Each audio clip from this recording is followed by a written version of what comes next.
بنو ثقیف، بنو حوازن اور بنو قریظہ کی جنگ میں ایک عجیب اتفاق ہوا کہ اس میں مرد تو لڑنے کے لیے آئے تلواریں اٹھا کر، لیکن عورتیں بھی آ گئیں۔ جب مرد شکست کھا گئے تو عورتوں نے تلوار اٹھایا۔ مسلمان حیادار ہیں، اب عورتوں کو ہاتھ لگانا اسلام کا الگ مزاج ہے۔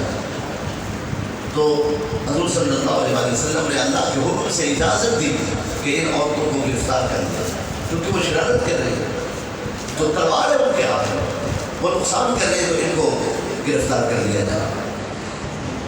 مجبوری کے طور پر 200 عورتیں گرفتار کی گئی۔ اب جو 200 عورتیں گرفتار کی گئی، وہ عورتیں قید خانے میں ان کو بٹھا دیا گیا، اور مسلمان حضور صلی اللہ علیہ وسلم نے صحابہ کرام کو پہرے دار کھڑا کر دیا۔ شب کا عالم تھا اور پہرے دار پہرے داری کر رہے ہیں۔ ایک نے دوسرے سے کہا کہ رات لمبی ہے اور پہرے داری ہے، جاگنا فرض ہے، تو کیوں نہ ہو کسی بات کا آغاز کر دیا جائے۔ صحابہ کرام ہوں، وہ زمانہ ہو، وہ حالات ہوں، اور حضور صلی اللہ علیہ وآلہ وسلم سرکار کے غلام ہوں، تو موضوع سخن کیا ہو سکتا ہے؟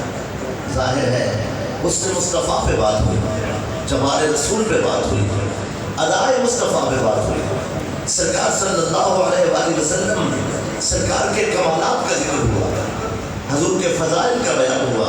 یہ ساری رات باہم گفتگو کرتے رہے، یہ پیار کی باتیں کرتے رہے، پھر رات چھوٹی ہو گئی اور قصہ طویل ہو گیا۔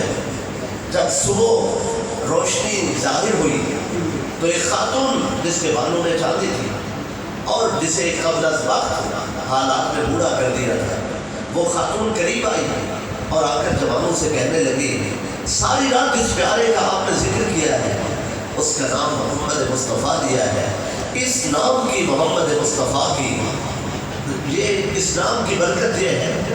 خاتون کہتے ہیں میرا بھی ایک بھائی ہے۔ نعرہ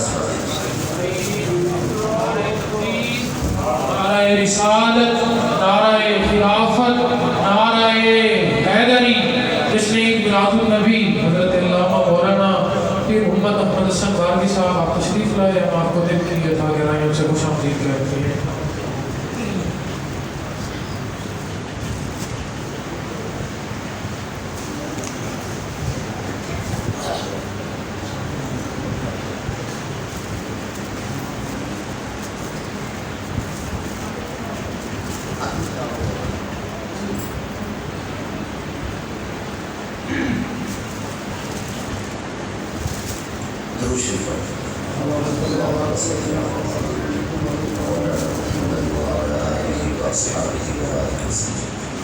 بیعت کرنا ہے کہ حضور صلی اللہ علیہ وآلہ وسلم کے صحابہ کرام نے شب بھر حضور کے حسن و جمال کا تذکرہ کیا۔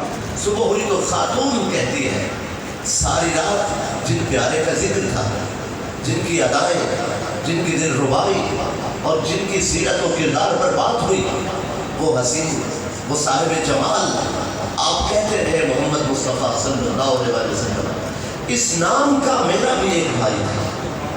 یہ بات کرنے کا انداز تھا، وہ سب جانتے تھے۔ یہ سوال کرنے والی خاتون یہ شیما رضی اللہ تعالی عنہ تھی، جو سیدہ حلیمہ سعدیہ رضی اللہ تعالی عنہ کی لخت جگر تھی۔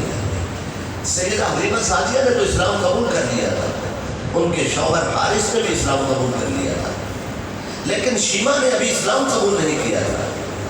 حضور صلی اللہ علیہ وسلم ابھی مکہ مکرمہ میں تھے کہ حارث طواف کعبہ کر رہے تھے، اور کسی شخص نے ان سے کہا، حارث آپ جانتے ہیں کہ رسول اللہ صلی اللہ علیہ وسلم کے بارے میں کہ آپ کے جنہیں حلیمہ سعدیہ نے دودھ پلایا تھا، آپ کی گھر والی کے رضائی بیٹے، حلیمہ سعدیہ کے رضائی بیٹے محمد مصطفیٰ نے نبوت کا اعلان کر دیا ہے۔ تو حارث نے سر جھکا کے کہا، ہاں میں تو بچپن جب ان کا دیکھتا تھا تو میں کہتا تھا کہ جو کتابیں بتاتی ہیں یہی وہ ہستی ہے جو آخری نبی بن کے آئے ہیں۔ چلو آج وہ میری زندگی میں مسئلہ ظاہر ہو گیا۔ حارث نے کلمہ اسی روز جا کر پڑھ لیا، اسلام قبول کر لیا، اور پھر روتے ہوئے جب اپنے وطن پہنچا تو جا کے سعدیہ سے کہا کہ میں نے تو اسلام قبول کر لیا ہے۔ حلیمہ سعدیہ رو کے کہنے لگی، میں نے جب پہلی نظر محمد مصطفیٰ کو دیکھا تھا میں تو اس وقت سے انہیں مانتی ہوں، لیکن کلمہ ان کی دربار میں جا کے پڑھو گی تاکہ باقاعدہ ان کی امت میں شامل ہونے کا اعلان ہو جائے۔ انہوں نے تو کلمہ پڑھ لیا تھا کیونکہ یہ بنو حوازن تھے اور یہود کا قبیلہ ہے، یہ عابد لوگ تھے۔ اللہ نے علم والوں میں سیدہ حلیمہ سعدیہ رضی اللہ تعالیٰ عنہا کے گھر میں حضور کو بھیجا۔ یہ میرے والد کا کرم ہے۔ پہلے حلیمہ کو غربت دی، حلیمہ پیشہ ور داعی نہیں تھی، حلیمہ حالات کی وجہ سے داعی بنی۔ حلیمہ بھئی علمی گھرانے سے تعلق رکھتی تھی، لیکن حالات کی وجہ سے اللہ نے وہ حالات پیدا کیے کہ یہ مصطفیٰ کی امی بن جائے۔ یہ چنے ہوئے لوگ ہیں جنہیں ایک لمحہ بھی صحبت رسول میں میسر آیا، وہ انتخاب خدا بندی ہے، وہ مخلوق کا انتخاب نہیں ہے۔ سیدہ حلیمہ سعدیہ رضی اللہ تعالیٰ عنہ سرکاروں کے گھر میں رہے تو یہ دولت گدائے قدس ہے، یہ دولت گدائے رحمت ہے۔ اور جناب حارث بھئی حلیمہ سعدیہ نے اپنا مقدس سوار لیا، اپنی نسلیں سوار لی۔ حلیمہ سعدیہ صحابیہ ہو گئی، ان کے شوہر صحابی ہو گئے، ان کے داماد صحابی ہو گئے، ان کی بہو صحابی ہو گئی، ان کا بیٹا صحابی ہو گیا، اس کی نسلیں سنور گئی۔ یہ کرم ہے رسول اللہ کی ہستی کا۔ حاضرین محترم، میں عرض گزار تھا، شیمہ رضی اللہ تعالیٰ بنو حوازن سے، چونکہ بنو حوازن سے تھی تو ان کا نکاح بھی اسی قبیلے میں تھا۔ اب جنگ ہوئی تو ان کے شوہر نے باقاعدہ جنگ کی اور جنگ میں گرفتار ہو گیا۔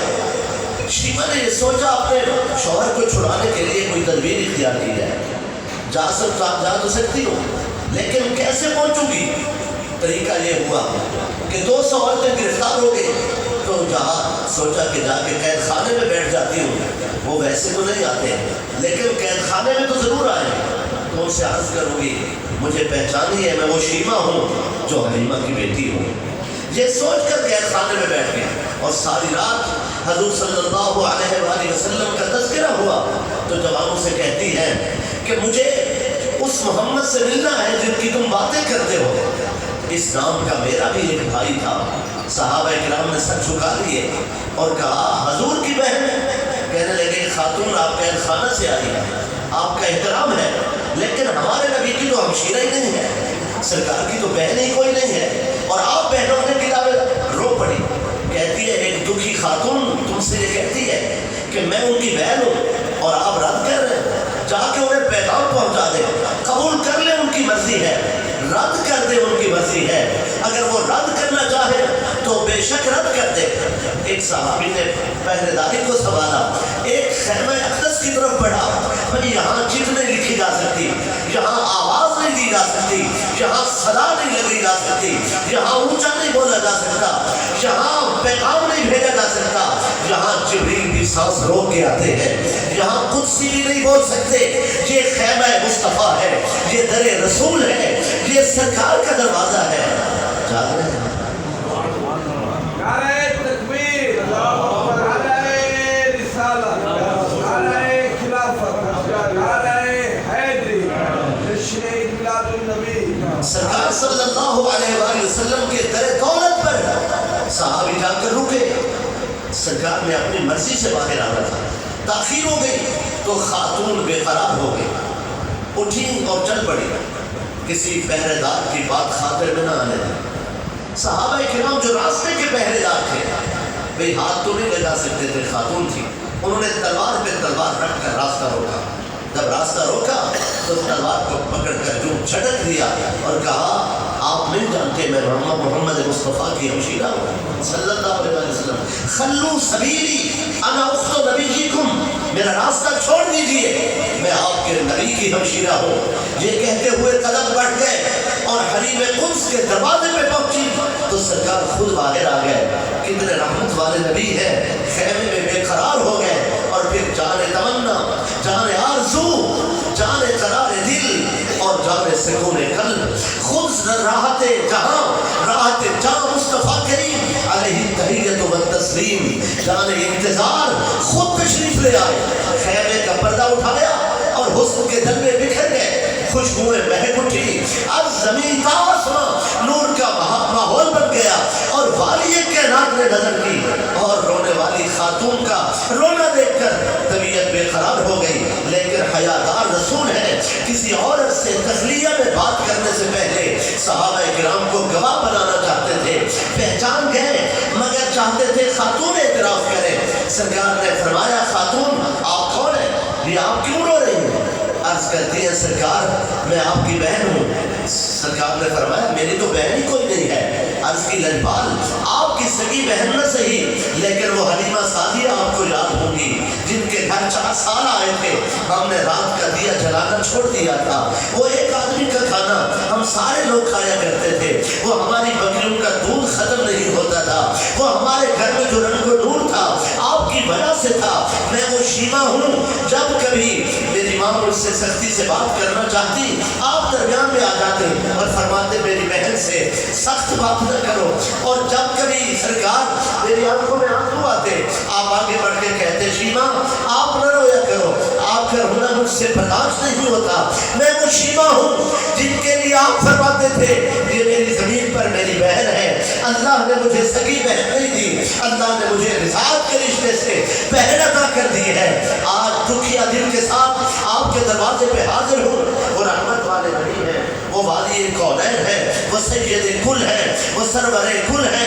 ایک نگاہ فرمائی اور اندر خیمے میں بلا لیا، چادر بچھائی، اپنی بہن کو عزت کے ساتھ بٹھایا اور فرمانے لگے بتائیے کیسے آنا ہوا؟ عرض کی میرا شوہر گرفتار ہے۔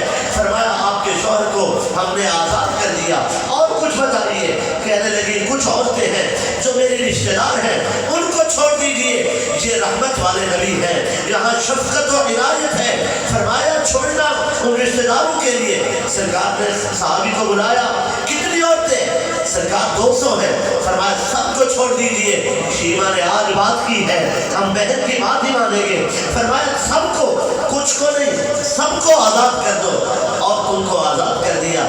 فرمایا یہ پیدل چل کے آئی ہے، 2 گھوڑے دیجئے۔ سرکار نے 2 گھوڑے دیے، 15 اونٹ عطا کیے اور بکریوں کا ریوڑ دیا تاکہ غربت کا خاتمہ ہو جائے، اور پھر فرمایا چادریں اٹھا کر لائیے، 4 جوڑے گرمیوں کے دیے، 4 جوڑے سردیوں کے دیے، یمن کی چادریں عطا فرمائی، پھر سونے چاندی کا باکس کھولا، فرمانے لگے چونکہ میں نے کچھ دیا ہے لیکن میرے جگر کو ٹھنڈک نہیں ہوئی، فرمایا سونا چاندی بھی دیجیے، زیور بھی عطا کر دیے، اور یہ سب کچھ دینے کے بعد، سونا چاندی دینے کے بعد پھر باہر تشریف لائے اور اللہ رب العزت کی بارگاہ میں عرض کرنے لگے اے میرے مالک میں نے شیما کو دنیا کے یہ دولت تیری عطا سے دے دی ہے، شیما کا سینہ اسلام کے لیے کھول دے، میں چاہتی ہوں، میں چاہتا ہوں کہ شیما آخرت کے خزانے بھی محمد کے دربار سے لے کر جائے۔